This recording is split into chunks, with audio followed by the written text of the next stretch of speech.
The Taliban's sudden sweep to power in Afghanistan has upended lives across the country.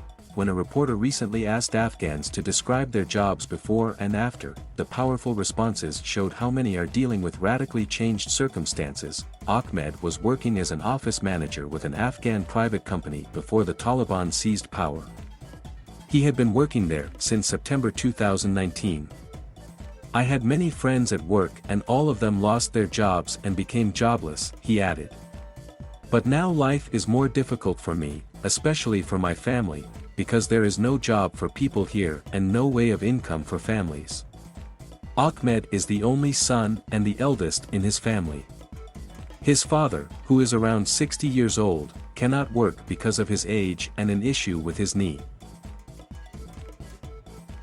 "It makes me feel more responsible," he said, adding that the price of food is increasing daily. "It is boring for us every day." Zara was studying at university just before the Taliban takeover and has not been able to resume her classes. "The perfect period of my life was when I was a medical student," she said. "I tried for 2 years to get my dream score in the university enrollment exam and it was worth it. It hurts because I tried a lot but I returned with empty hands."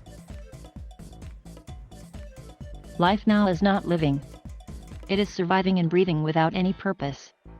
This is not the life that I was dreaming of when I was a school student and getting ready for the university enrollment exam.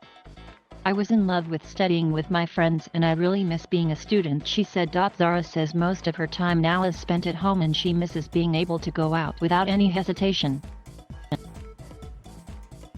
"I'm working to improve my English and learn new things from books, but unfortunately the situation is depressing.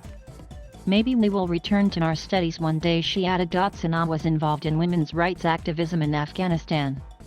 "Before the Taliban came, we were deprived of many of our rights, but we were happy because we had some freedom," she said. "We could study, work, go out with our friends, sit together, argue and laugh. We were happy to fight for our rights together. We tried to change laws but suddenly everything changed and we moved away from our homeland." She is currently living in Iran and has a visa for Germany but has not yet left. "I hope this is like a bad dream and I wake up and return home soon. It is hard for me to be away from my motherland," she said.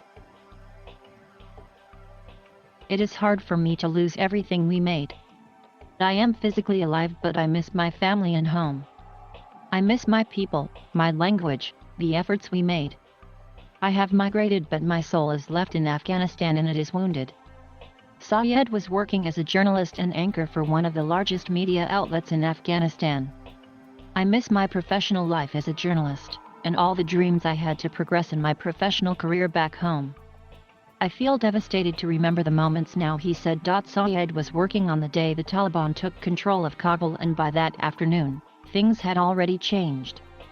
"Our office was almost empty. All female staff had left the office and our technical team had changed their clothes to that of ordinary people." Sayed is in the US and seeking asylum as a refugee. His family remain in Afghanistan. "The 20 years' progress and sacrifice were all shattered and everything is ruined, including my hopes and dreams in a matter of hours," he said. "Everything fell apart so quickly, I still can't believe it. Life is tough now being away from loved ones in a totally different environment, where I can absorb the trauma, which is easier said than done." All names have been changed to protect the identity of the contributors. Thank you for watching. Please subscribe.